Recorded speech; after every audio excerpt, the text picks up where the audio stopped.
1월 8일 오전 10시 30분 추미애 장관이 의견을 듣겠다고 윤석열 청장에게 법무부로 튀어와 했을 때 바로 그때를 복귀할 필요가 있습니다. 앞으로의 미래에 대한 예측, 그리고 윤석열 검찰청장의 인간적 본질적 속성에 대한 이해, 이 두 가지가 가능할 것 같습니다. 그는 그날 그 시각에 즉시 과천으로, 서초동에서 과천으로 총알같이 달려갔어야 했습니다. 그리고 추미애 대 윤석열, 윤석열 대 추미애의 대판 싸움을 만들었어야 했습니다. 엄청나게 언성을 높이고 기자 데리고 가서 그 소리가 바깥으로 들리게 언성을 높이든, 아니면 그 소문이 청사에 쫙 돌게 하든 대판 한판 싸움을 벌였어야 됐습니다. 그 결과 지든 그 결과 이기든, 전술적으로 지든 이기든 그날은 반드시 그렇게 했어야 했습니다.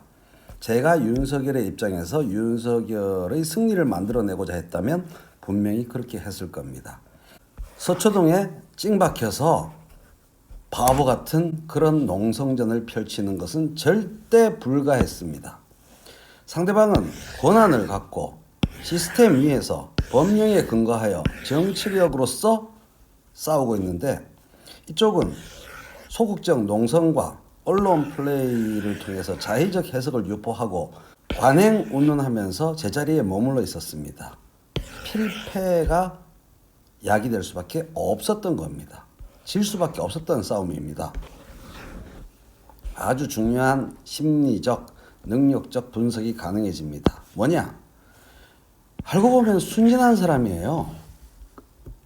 정말 무능한 사람이고 안이한 사람입니다. 정치력이 완전 꽝이다, 빵이다라는 것이 그날 10시 30분에 드러났어요. 이건 뭐하고 비슷하냐 하면 1대1 싸움. 이 사람은 그날 아침에 기본적으로 추미애 장관과 1대1로 맞붙기를 기피하는 잠재의식에 지배당했던 거예요.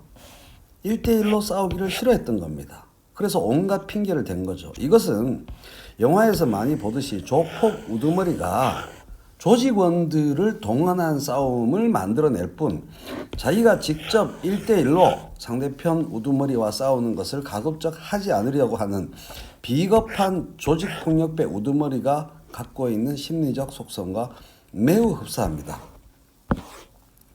우두머리가 패거리들을 이끌 때에만 매우 용감한 겁니다. 그러니 현재 패배가 이미 결정난 싸움입니다. 검찰이 수사 결과를 못 만들어낸 순간, 분명한 수사 결과를 국민들에게 못 보여주는 순간 이미 패배가 결정난 싸움입니다. 그러나 자의적 해석 속에서 안주하고 미련스러운 집착을 보여주고 있습니다. 상당 기간 그럴 것 같아요. 기본적인 삶의 자세가 세상에 대한 자의적 해석 속에서 자기만의 세계에 안주하는 그러한 스타일인 겁니다. 이런 식의 미련스러운 자이고 미련스러운 집착을 계속할 것이니 결국 그 말로는 참혹할 정도의 너덜너덜함으로 끝날 수밖에 없다. 그렇게 예측됩니다. 다른 길이 없네요. 너무 미련합니다.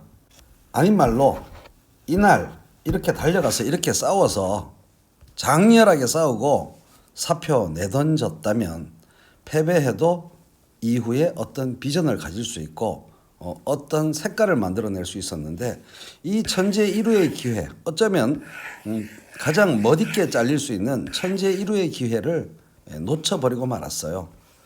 정치에 대해서 아무것도 모르고 일단 추미애 장관과 1대1로 독대해서 승부를 내기 싫어하는, 사실은 1대1의 정면 승부를 기피하는 겁장이 성격이 그 큰 덩치 안에 내재되어 있었던 것 같습니다.